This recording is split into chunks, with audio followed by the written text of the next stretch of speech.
Hello friends, welcome to Abipedia, powered by Abhimanyu IAS. My name is Rohit Midda और आज हम discuss करने वाले हैं करंट अफेयर्स। स्टूडेंट्स देखिए, हम किसी भी एग्जाम के लिए जाते हैं, चाहे वो पंजाब पटवारी हो, पंजाब स्टेट का कोई और एग्जाम हो, कोई बैंक का एग्जाम हो या फिर यूपीएससी का एग्जाम हो। एक क्लर्क से लेकर यूपीएससी के एग्जाम तक करंट अफेयर्स अपनी एक अहम भूमिका निभाते हैं। तो आप किसी भी एग्जाम के लिए जाएंगे, करंट अफेयर्स तो आएगा ही आएगा। तो आज हम देखेंगे पंजाब पटवारी का जो एग्जाम है उसके अंदर किस तरह के करंट अफेयर्स के क्वेश्चन आते हैं और किस लेवल के क्वेश्चन यहाँ पर पूछे जाते हैं। तो आज हम डिस्कस करने वाले हैं करंट अफेयर्स के क्वेश्चंस। और इसको स्टार्ट करने से पहले मैं आपको बता दूं, अभिपीडिया आपके लिए लेके आया है एक कॉम्प्रिहेंसिव कोर्स। एक कॉम्प्रिहेंसिव कोर्स, एक complete course for the Punjab Patwari recruitment 2019-20। हम जानते हैं कि अभी देश में कोरोना वायरस की समस्या काफी चल रही है। कोविड-19 जिसको बोला जाता है, पंजाब में भी काफी अच्छे लेवल पे है। तो इसके चलते हुए पंजाब की जो इकोनॉमिक कंडीशन है वो भी काफी वीक हो चुकी है। तो अभी रिक्रूटमेंट नहीं की जा रही है, बट ये सारी रिक्रूटमेंट स्टे में है। जैसे ही ये लॉकडाउन खत्म होगा, उसी तरह से ये सारी रिक्रूटमेंट निकलनी शुरू हो जाएंगी। गवर्नमेंट रिक्रूट करना शुरू कर देगी, क्योंकि गवर्नमेंट ने रिटायरमेंट काफी कर दी है और पटवारी की रिक्रूटमेंट काफी टाइम से स्टे में है। बेसिकली पंजाब गवर्नमेंट ने इस साल अपने बजट में रिटायरमेंट एज को डिक्रीज कर दिया था, तो जिसके चलते हुए काफी सारे ऑफिसर्स जो थे वो रिटायर होने वाले थे। बट अभी कोरोना वायरस की वजह से उनकी जॉब को थोड़ा सा एक्सटेंशन मिला था। जैसे ही ये कोविड-19 लॉकडाउन खत्म होगा तो वैसे ही सरकार रिक्रूटमेंट करना शुरू कर देगी। तो उसके चलते हुए आपको रुकना नहीं चाहिए, आपको अपनी प्रिपरेशन कंटिन्यू रखनी है। आप रुको मत, क्योंकि ये एग्जाम कभी भी आ सकते हैं, फिर आपको शायद ज़्यादा टाइम भी ना मिले इसको प्रिपेयर करने के लिए। तो आप पहले से भी प्रिपेयर रहिए। तो अभी वीडियो आपके लिए लेके आया comprehensive course for the Punjab patwari, जिसको आप लॉकडाउन के अंदर अंदर अगर आप ज्वाइन कर लेते हैं तो जिससे आपको मिलने वाला है 30% का discount. 30% discount till lockdown end. इसके अंदर आपको 100 plus video lectures, 20 sectional test and 10 full length mock test मिलने वाले हैं, जो कि आपको एग्जाम में बहुत अच्छे लेवल पे हेल्प करने वाले हैं। सारे के सारे सब्जेक्ट यहाँ पर कवर अप किए जाएंगे। चलिए बढ़ते हैं हमारे आपने आज के टॉपिक की तरफ, करंट अफेयर। स्टार्ट करते हैं हमारा आज का lecture, current affair, very important. तो ये रहा हमारा पहला question. Back stage the story behind India high growth year. इस किताब के लेखक कौन है? इस किताब के लेखक कौन है? Back stage the story behind India high growth year. तो देखिए, किताब के बारे में पूछा गया है। इस एग्जाम में, अगर मैं एग्जाम की बात करूं तो एग्जाम में बुक्स को लेकर भी क्वेश्चन आते हैं। बुक्स के बारे में पूछ लिया जाता है, जनरली राइटर पूछ लिया जाता है। तो कौन सी बुक्स हमारे लिए इंपॉर्टेंट होती है पेपर पॉइंट ऑफ व्यू से? वो बुक जो किसी फेमस राइटर ने लिखी हो, वो बुक जो किसी फेमस पर्सनालिटी ने लिखी हो, या फिर वो बुक जो किसी फेमस पर्सनालिटी के ऊपर लिखी गई हो, वो बुक जिसको कोई अवार्ड मिला हो, या फिर वो बुक जो हमारे किसी सीनियर लीडर या फिर प्राइम मिनिस्टर, प्रेसिडेंट ने लॉन्च करी हो। तो यहाँ पर हम इस बुक की बात करें, the back stage the story behind India high growth year. तो इस किताब के लेखक है मोंटेक सिंह अहलूवालिया। इस किताब के लेखक है मोंटेक सिंह अहलूवालिया। तो देखिए, मोंटेक सिंह अहलूवालिया एक बहुत इंपॉर्टेंट पर्सन। कैसे? पंजाब से भी रिलेट करूंगा मैं इनको। देखिए, आपने सुना होगा इंडिया में पहले चलते थे 5 ईयर प्लान, पंचवर्षीय योजनाएं। उन 5 ईयर प्लान को गवर्नमेंट में जो एग्जीक्यूट करता था वो करती थी एक body, that is planning commission of India. वो करता था प्लानिंग कमीशन ऑफ इंडिया। सरकार 5 साल के लिए एक टारगेट फिक्स करती थी और अगले 5 साल हम उसी के ऊपर फोकस करते थे। तो पहला 5 ईयर प्लान हमारा 1951 से शुरू हो गया था और जे एल नेहरू जी उसके चेयरमैन थे। Because planning commission of India के चेयरमैन खुद प्रधानमंत्री ही होते हैं या फिर होते थे, और एक डिप्टी चेयरमैन होता था। तो डिप्टी चेयरमैन की अगर मैं बात करूं, जो पहला 5 ईयर प्लान था उसके अंदर थे गुलजारी लाल नंदा। बट इंडिया के अंदर 5 ईयर प्लान की अगर मैं बात करूं तो सिर्फ 12 ही प्लान हुए, सिर्फ 12 प्लान हुए। 12 प्लान कैसे? जो 12th प्लान था वो 2012 में शुरू हुआ था, 2014 में, और सॉरी 2012 में, 2012 में। 2012 में जब वो प्लान शुरू हुआ, 2014 में आ गई मोदी सरकार। 2014 में इलेक्शन हुए और नरेंद्र मोदी भारत के प्रधानमंत्री बन गए। मोदी सरकार ने आते ही क्या बोला? मोदी सरकार ने आते ही बोला कि ये प्लानिंग कमीशन अपना काम सही ढंग से नहीं करता। तो मोदी सरकार ने प्लानिंग कमीशन को चेंज करके बना दिया नीति आयोग। नीति आयोग। तो 12 ही प्लान थे, वो 12वां प्लान चल रहा था, तो उसी के साथ ये प्लानिंग कमीशन का काम खत्म हो गया। बट हमारा जो 12th और लास्ट 5 ईयर प्लान था उसके चेयरमैन तो खुद प्रधानमंत्री थे, पहले मनमोहन सिंह फिर नरेंद्र मोदी अगर मैं बात करूं। बट डेप्यूटी चेयरमैन कौन था? तो डेप्यूटी चेयरमैन थे मोंटेक सिंह आहलूवालिया, मोंटेक सिंह आहलूवालिया। सिर्फ इतना ही नहीं, अभी जो कोविड-19 की समस्या चल रही है, तो पंजाब की अगर मैं बात करूं तो पंजाब सरकार ने, पंजाब के जो मुख्यमंत्री हैं उन्होंने एक कमेटी बनाई थी पंजाब में इकोनॉमिक क्राइसिस को कैसे रिजॉल्व किया जा सकता है कोविड-19 के चलते हुए। तो उस कमेटी के जो हेड थे वो थे मोंटेक सिंह आहलूवालिया। तो that's why this question became very important for the Punjab exam. It is Montek Singh Ahluwalia, ये इस कमेटी के, वो कमेटी जो पंजाब के इकोनॉमिक क्राइसिस को रिव्यू कर रही है कोविड-19 के चलते, ये उसके हेड है Manmohan Singh. Doctor Manmohan Singh was also a member of that committee, former prime minister of India. चलिए बढ़ते हैं आगे। भाई Nirmal Singh pass away recently. भाई निर्मल सिंह अब नहीं रहे, तो इनको पद्मश्री मिला हुआ है। तो किस साल इनको पद्मश्री से नवाजा गया था? तो देखिए भाई निर्मल सिंह के बारे में आपको पता होगा, ये हरमिंदर साहिब में गोल्डन टेम्पल में एक हजूरी रागी थे। तो इनको पद्मश्री से भी नवाजा गया था भारत सरकार के द्वारा। पद्मश्री की अगर मैं बात करूं, देखिए इंडिया में जो सिविलियन अवार्ड होते हैं, अगर मैं इंडिया के टॉप 4 सिविलियन अवार्ड की बात करूं तो पद्मश्री इंडिया का 4th हाईएस्ट सिविलियन अवार्ड है। सबसे बड़ा होता है सबसे बड़ा होता है भारत रत्न, फिर आता है पद्म विभूषण, फिर आता है पद्म भूषण, और 4th नंबर पे होता है पद्मश्री। तो किस साल भाई निर्मल सिंह को पद्मश्री से नवाजा गया? कोरोना वायरस की वजह से इनका देहांत हो गया भाई निर्मल सिंह जी का, तो इनको 2009 में भारत सरकार ने दिया था क्या? पद्मश्री, इंडिया का 4th highest civilian award. Next question, Asian youth games 2021, Asian youth games 2021 में होने वाली है, तो ये कहाँ होने वाली है? इसका तीसरा एडिशन। ऐसे सिंपल से क्वेश्चन ही एग्जाम में पूछे जाते हैं, डायरेक्टली क्वेश्चन पूछे जाते हैं एशियन यूथ गेम्स 2021 में कहाँ होने वाली है। तो स्पोर्ट्स को लेकर भी क्वेश्चन आते हैं, तो स्पोर्ट्स को लेकर ऐसे ही वेन्यू क्वेश्चन ही जनरली आने के चांसेस होते हैं। तो एशियन यूथ, ये यूथ गेम्स है, ये एशियन गेम्स नहीं है, ये एशियन यूथ गेम्स है। तो इस चीज को ध्यान में रखना। एशियन यूथ गेम्स 2021 में होने वाली है, कहाँ पे? चाइना में। ये कहाँ होने वाली है? चाइना में। हाँ, हालांकि मैं एशियन गेम्स की अगर बात करूँ तो एशियन गेम्स भी 2022 बट चाइना में ही होने वाली है, बट वो 2022 में होनी है। ये एशियन यूथ गेम्स है 2021 में चाइना में, वो एशियन गेम्स 2022 में, वो भी चाइना में। चलिए आगे बढ़ते हैं। इनमें से किस स्कीम के जो बेनिफिशियरीज हैं, उनको किसी भी प्राइवेट लैब में फ्री टेस्ट होगा, या फिर उनको कुछ एम्पेनल्ड हॉस्पिटल्स में जो स्कीम के अंदर लिंक्ड है उस हॉस्पिटल्स में फ्री ट्रीटमेंट मिलेगा कोविड-19 के चलते हुए। अगर आपको कोरोना वायरस की समस्या हो जाती है और अगर आप इस स्कीम के बेनिफिशियरी हैं, तो आपको कोई भी खर्चा नहीं करना पड़ेगा। आपका फ्री टेस्ट होगा, प्राइवेट लैब्स में जाओ, हॉस्पिटल में जाओ, आपको कुछ भी खर्चा नहीं करना। तो ये कौन सी स्कीम है सरकार की जो सारी बेनिफिट देती है? तो देखिए आपने सुना होगा, सरकार ने 2018 में, सितंबर 2018 में मोदी सरकार ने एक स्कीम चलाई थी, आयुष्मान भारत। आयुष्मान भारत, उसी आयुष्मान भारत का एक दूसरा नाम भी है प्रधानमंत्री जन आरोग्य योजना। प्रधानमंत्री जन आरोग्य योजना। बेसिकली इस स्कीम के 4 नाम हैं। एक है आयुष्मान भारत, दूसरा है प्रधानमंत्री जन आरोग्य योजना, तीसरा है national health care protection scheme, fourth है मोदी केयर। ये स्कीम क्या है, मैं आपको स्कीम के बारे में बता रहा हूँ। ये स्कीम सितंबर 2018 में लॉन्च की गई थी। इस स्कीम के अंदर प्राइमरी, सेकेंडरी और टर्शरी हेल्थ केयर आपको प्रोवाइड किया जाता है। Basically for the BPL families, primary health care के लिए सरकार ने इंडिया में 1.5 lakh primary health care centres बनाने की घोषणा की थी। उसके बाद सेकेंडरी और टर्शरी हेल्थ केयर के लिए आपको मिलेगा 5 लाख रुपीज का हेल्थ इंश्योरेंस पर ईयर, जिसके लिए आपको कोई प्रीमियम नहीं देना है। सेंट्रल गवर्नमेंट स्टेट गवर्नमेंट के साथ मिलकर आपका प्रीमियम पे करेगी। 60% सेंटर पे करेगा, 40% स्टेट पे करेगी। पर अब बात करते हैं पंजाब पॉइंट ऑफ व्यू से। यहाँ पर एक इंपॉर्टेंट बात, पंजाब की सरकार ने क्या किया? पंजाब की सरकार ने आयुष्मान भारत योजना या फिर प्रधानमंत्री जन आरोग्य योजना को तो पहले इंप्लीमेंट किया, बट ये स्कीम सिर्फ बीपीएल फैमिलीज को ही कवर करती है। तो पंजाब की सरकार ने उसके बाद क्या किया? एक स्कीम चलाई और उसके साथ इसको मर्ज कर दिया। वो स्कीम है सरबत सेहत बीमा योजना। सरबत सेहत बीमा योजना, पंजाब की सरकार ने सरबत सेहत बीमा योजना के साथ प्रधानमंत्री जन आरोग्य योजना को मर्ज कर दिया। सेंटर जितना पैसा दे रहा था सेंटर उतना ही देगा।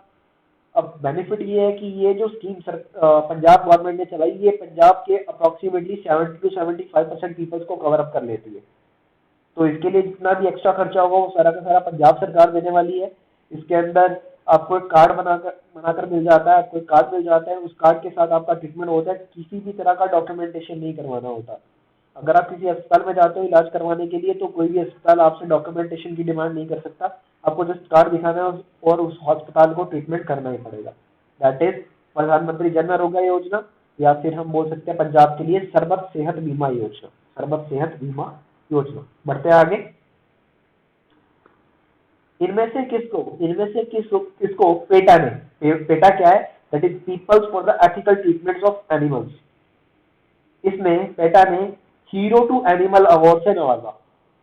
पेटा ने इनमें से किसको हीरो टू एनिमल अवार्ड से नवाजा? तो ये और कोई नहीं, ये है ओडिशा के मुख्यमंत्री नवीन पटनायक जी। नवीन पटनायक, ये is the chief minister of Odisha. Odisha के जो गवर्नर है उनका नाम है गणेशी लाल, और जो यहाँ की कैपिटल है उसका नाम है भुवनेश्वर। अभी देखिए हमारी 17th लोकसभा ऑनगोइंग है। लोकसभा, राज्यसभा, इंडियन पार्लियामेंट की बात कर रहा हूँ मैं। तो लोकसभा की अगर मैं बात करूँ तो लोकसभा का जो अध्यक्ष बनने के लिए मिनिमम आयु होती है, मिनिमम एज रिक्वायर्ड होती है, वो होती है 25। राज्यसभा के लिए 30 होता है और प्रेसिडेंट बनने के लिए 35 होता है। All three are the part of Indian parliamentary system. तो इंडिया का जो पार्लियामेंट्री सिस्टम है उसमें इंडिया के सबसे यंगेस्ट पार्लियामेंट्रियन कौन है, सबसे यंगेस्ट मेंबर? तो देखिए सबसे यंगेस्ट की बात की है तो ऑब्वियस है लोकसभा की बात करेंगे, क्योंकि लोकसभा में सबसे कम उम्र रिक्वायर्ड है 25। तो अभी इंडिया की सबसे यंगेस्ट पार्लियामेंट्रियन एक लेडी है, 17th लोकसभा की सबसे यंगेस्ट मेंबर, इनका नाम है चंद्राणी मुर्मू। ये ओडिशा से ही है, चंद्राणी मुर्मू जी। ये जो नवीन पटनायक है और चंद्राणी मुर्मू है, एक ही पॉलिटिकल पार्टी के हैं। इनकी पॉलिटिकल पार्टी है बीजू जनता दल, बीजू जनता दल। बढ़ते हैं आगे। इनमें से रेलवे के किस मैन्युफैक्चरिंग यूनिट ने एक वेंटिलेटर बनाया है जीवन? कोरोना वायरस के चलते हुए, कोविड-19 के चलते हुए इसने एक वेंटिलेटर बनाया है जीवन। देखिए देश में वेंटिलेटर इतने ज्यादा नहीं है और कोविड-19 की प्रॉब्लम बढ़ती जा रही है, तो हर तरह से हर तरह की पीएसयू इसके अंदर काम करने में लगी है। तो रेलवे ने भी अपनी एक अहम भूमिका निभाई है। रेलवे भी सरकार की हेल्प करने के लिए, पीपल्स की हेल्प करने के लिए काफी अच्छे लेवल पे काम कर रहा है। तो एक रेलवे के मैन्युफैक्चरिंग यूनिट ने क्या किया, इसने एक लो कॉस्ट वेंटिलेटर बनाया है जिसका नाम है जीवन। जीवन नाम ध्यान में रखिएगा। ये किसने बनाया? तो ये बनाया है रेल कोच फैक्ट्री कपूरथला ने। Rail coach factory Kapurthala, Kapurthala जो कि पंजाब में आता है। तो रेल कोच फैक्ट्री कपूरथला ने एक लो कॉस्ट वेंटिलेटर बनाया है कोविड-19 के चलते हुए जीवन। बढ़ते हैं आगे इस क्वेश्चन की तरफ। एशियन गेम्स 2022, एशियन गेम्स 2022 मैंने आपको बताया था हंगजू चाइना में होने वाली है 2022 में। एशियन यूथ गेम्स भी 2021 में होंगी, बट वो भी चाइना में होंगी, बट वो 2021 में होंगी। ये 2022 में होने वाली है। तो इसका ऑफिशियल मैस्कट क्या है? देखिए मैस्कट क्या होता है, जब भी ऐसी वर्ल्ड लेवल गेम होती है, एशियन गेम या फिर कॉमनवेल्थ, तो एक मैस्कट डिक्लेयर किया जाता है। मैस्कट क्या होता है, जो भी वेन्यू होता है, होस्ट कंट्री होता है, होस्ट प्लेस होता है, वहाँ का कोई एनिमल या बर्ड, वहाँ पे पाई जाने वाली उस एनिमल या बर्ड की ऐसी स्पीसीज जो वहीं पे मिलती है सिर्फ, तो उसको दुनिया में बढ़ाने के लिए, दिखाने के लिए एक पोर्ट्रेट प्रिपेयर किए जाते हैं सॉफ्ट टॉयज टाइप, और जो भी विजेता होते हैं उनको ये दिए जाते हैं वहां पर। तो इस 2022 में एशियन गेम्स जो होने वाली है, इनका मस्कट क्या है? तो इसका जो मैस्केट है that is all of these, Cong Cong, Lian Lian, Chen Chen. इन तीनों को मिलाकर बोला जाता है स्मार्ट ट्रिपलेट। स्मार्ट ट्रिपलेट, इन तीनों को मिलाकर बोला जाता है स्मार्ट ट्रिपलेट। स्मार्ट ट्रिपलेट, तो इस चीज को ध्यान में रखिएगा। चलिए आगे बढ़ते हैं। What is the capital of Libya? Libya देश की राजधानी क्या है? राजधानी क्या है? तो लिबिया देश की राजधानी क्या है? लिबिया देश की राजधानी है क्या? त्रिपोली। लिबिया देश की राजधानी है त्रिपोली। तो ये क्वेश्चन यहाँ पर क्यों पूछा गया? देखिए ये स्टैटिक जीके का क्वेश्चन है, ये एक स्टैटिक जीके का क्वेश्चन है, और स्टैटिक जीके के क्वेश्चन जो एग्जाम में पूछे जाते हैं वो कहीं ना कहीं करंट से ही रिलेटेड होते हैं। स्टैटिक जीके के क्वेश्चन जो एग्जाम में आते हैं वो कहीं ना कहीं करंट से ही रिलेटेड होते हैं। तो लिबिया के फॉर्मर प्राइम मिनिस्टर, लिबिया के former prime minister, corona virus की वजह से इनका देहांत हो गया। इनका नाम था Mahmoud Jibril. Mahmoud Jibril, corona virus की वजह से इनकी डेथ हो चुकी है। तो इसके चलते हुए ये क्वेश्चन काफी न्यूज में आता है, क्योंकि कोरोना वायरस अभी देश में काफी चल रहा है, दुनिया भर में काफी अच्छे लेवल पे चल रहा है। तो लिबिया के प्रधानमंत्री भी इससे, फॉर्मर प्राइम मिनिस्टर भी इससे उलझ गए और वो मर गए। तो इसलिए ये क्वेश्चन इंपॉर्टेंट हो जाता है। तो लिबिया की करेंसी की बात भी कर ले तो लिबिया में चलता है लिबियन दिनार। लिबियन दिनार। चलिए आगे बढ़ते हैं। World health day, again very important question, क्योंकि कोरोना वायरस भी चल रहा है, हेल्थ का इशू।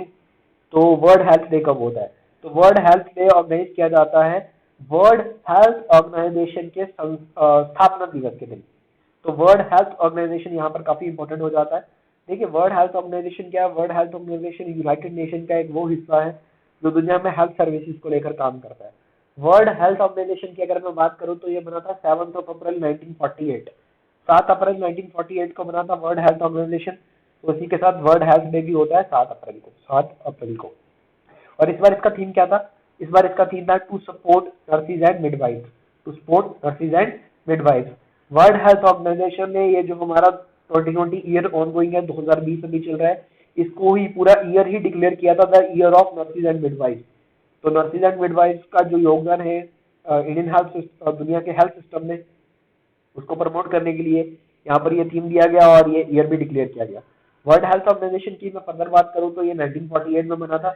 इसका जो हेडक्वार्टर है वो जिनीवा में है, स्विट्जरलैंड में। और इसके जो हेड है उनका नाम है doctor Tedros Adhanom, doctor Tedros Adhanom. और एक deputy director general for programs भी हैं, एक इंडियन है, इनका नाम है सौम्या स्वामीनाथन, सौम्या स्वामीनाथन। ये चीफ साइंटिस्ट भी हैं वर्ल्ड हेल्थ ऑर्गेनाइजेशन के अंदर। चलिए आगे बढ़ते हैं नेक्स्ट क्वेश्चन की तरफ।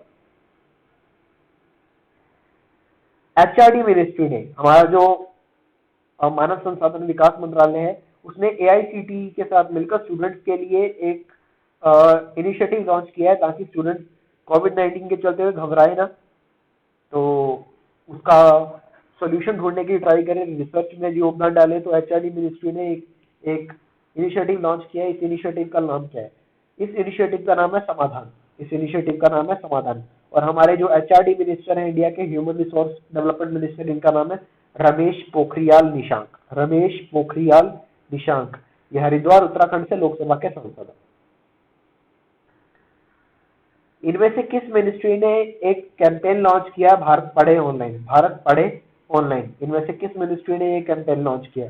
देखिए पढ़े, पढ़े मतलब पढ़ाई, पढ़ाई की बात हो रही है तो ऑब्वियस है यहाँ पर एक कॉमन सेंस अगर हम लगाए तो शिक्षा मंत्रालय ही हो सकता है, शिक्षा मंत्रालय। तो शिक्षा किसके अंदर आती है? ह्यूमन रिसोर्स एंड डेवलपमेंट के अंदर। तो मिनिस्ट्री ऑफ एचआरडी, मानव संसाधन विकास मंत्रालय ने ये इनिशिएटिव लॉन्च किया है, ये कैंपेन लॉन्च किया है भारत पढ़े ऑनलाइन। तो और मिनिस्टर मैंने अभी आपको बताया था रमेश पोखरियाल निशांक। शांति हीरानंद ये अब नहीं रहे, शांति हीरानंद जी ये अब नहीं रहे। अप्रैल 2020 में इनका देहांत हो गया है, शांति हीरानंद जी। तो ये फेमस क्या थे? ये किस फील्ड से रिलेटेड थे? ये किस फील्ड से रिलेटेड थे? तो बेसिकली ये एक बहुत ही फेमस क्लासिकल सिंगर थे, एक बहुत ही फेमस क्लासिकल सिंगर थे शांति हीरानंद जी, ये अब नहीं रहे। आगे बढ़ते हैं। Indian council of medical research, Indian council of medical research, इसने कोरोना वायरस किसी एनिमल स्पीसीज में देखा है। तो देखिए अगर मैं एनिमल स्पीसीज की अगर मैं बात करना चाहूँ तो हम जानते हैं बेसिकली दुनिया भर में जो कोरोना वायरस है वो चाइना से आया। और चाइना वाले हमने सुना कि चाइना में बेसिकली चाइना वाले क्या खाते हैं, किस चीज से हमने देखा क्या आया था, तो हमने चमगादड़ सुना था। चमगादड़ को क्या बोलते हैं? बैट। तो Indian council of medical research ने भी बैट के कुछ स्पीसीज के ऊपर कोरोना वायरस पाया है।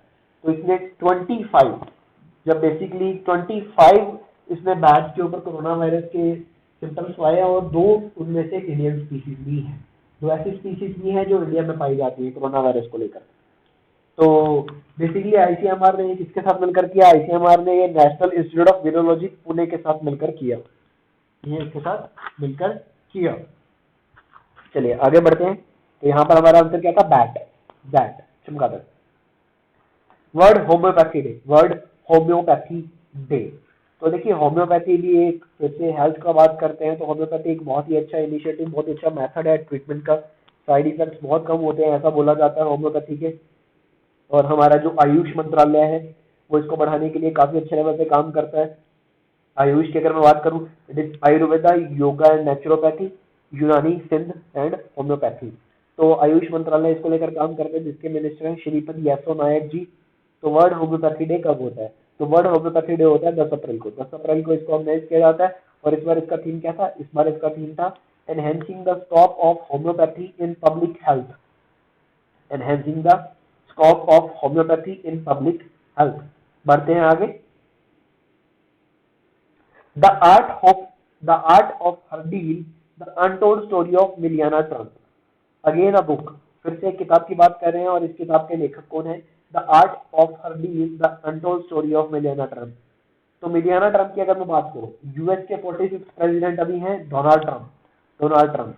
तो जो प्रेसिडेंट होता है वो कंट्री का फर्स्ट पर्सन होता है, तो यूएस के फर्स्ट पर्सन है डोनाल्ड ट्रम्प। और फर्स्ट पर्सन की जो वाइफ होती है वो होती है फर्स्ट लेडी। तो डोनाल्ड ट्रम्प की वाइफ है मिलियाना ट्रम्प। डोनाल्ड ट्रम्प की वाइफ है मिलियाना ट्रम्प, मतलब यूएस की फर्स्ट लेडी। तो मिलियाना ट्रम्प के ऊपर एक किताब लिखी गई है, फेमस पर्सनालिटी के ऊपर किताब लिखी गई, यूएस के प्रेसिडेंट की वाइफ है, तो बहुत ही इंपॉर्टेंट हो जाती है किताब। तो इस किताब के लेखक कौन है? इस किताब के लेखक है मैरी जॉर्डन।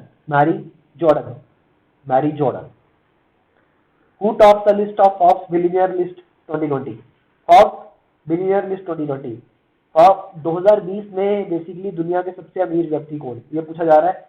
फॉर्ब्स एक मैगजीन है यूएस का, फॉर्ब्स यूएस की एक मैगजीन है जो काफी सारे इंडेक्स रिलीज करता है। तो फॉर्ब्स हर साल दुनिया के सबसे अमीर व्यक्तियों की लिस्ट डिक्लेयर करता है। पावरफुल पर्सन हुआ, एशिया के सबसे अमीर व्यक्ति हुए, ऐसे काफी सारे इंडेक्स फॉर्ब्स डिक्लेयर करता है। तो फॉर्ब्स ने एक लिस्ट अभी अभी निकाला अप्रैल में, क्या, बिलियनियर लिस्ट 2020। तो दुनिया के सबसे अमीर व्यक्ति अभी हैं अमेजन कंपनी के सीईओ जेफ बेजोस। ये है दुनिया के सबसे अमीर व्यक्ति। दुनिया की सबसे बड़ी company, e commerce company, Amazon company के सीईओ। वर्ल्ड हेमोफीलिया डे कब होता है? ठीक है, हेमोफीलिया क्या होता है? हेमोफीलिया बेसिकली एक डिसीज होता है। जब भी कोई चोट लगती है तो हमारी बॉडी से खून निकलने लगता है। तो जब खून निकलने लगता है तो क्या होता है हमारी बॉडी में, क्या होता है, हम देखते हैं काफी टाइम कुछ देर बाद खून रुक जाता है।